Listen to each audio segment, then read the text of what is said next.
வணக்கம். இன்னைக்கு லைவ் மார்க்கெட்டில் நிஃப்டி நம்ம அனலைஸ் பண்ண வேவ் லெவல் 26,210.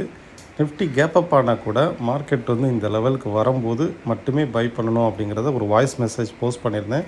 அதே போல் கேப் அப் ஆன நிஃப்டி ஃபால் ஆகும்போது எக்ஸாக்டாக இந்த லோவை டச் பண்ணிட்டு மார்க்கெட் ரிவர்சல் ஆகுது. ஸ்டில் நோ 26,225 ட்ரேட் ஆகிட்டு இருக்குது. மார்க்கெட் பவுன்ஸ் ஆகிருக்கு. சேம் ட்ரேடு கால் ஆப்ஷன் நான் எடுத்திருக்கேன் பாருங்கள். அந்த சப்போர்ட் லெவலில் வரும்போது ஒரு கால் ஆப்ஷன் எடுத்திருக்கேன். அதனுடைய ப்ராஃபிட் தான் இது.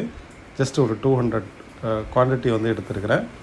ஸ்டில் நோ நிஃப்டி 26,233 ட்ரேட் ஆகிட்டு இருக்குது. ஒரு டீசென்ட் ப்ராஃபிட் வந்தால் கட் பண்ணலாம். அது மட்டும் இல்லை, 26,240ங்கிறது இன்ட்ராடே ரெசிஸ்டன்ஸ், இமீடியட் ரெசிஸ்டன்ஸ். இப்போ வரைக்குமே ஒரு 4,000 ருபீஸ் ப்ராஃபிட்டில் தான் இருக்குது. ஓகே, ஒரு 4,000 ப்ராஃபிட்டில் இருக்குது.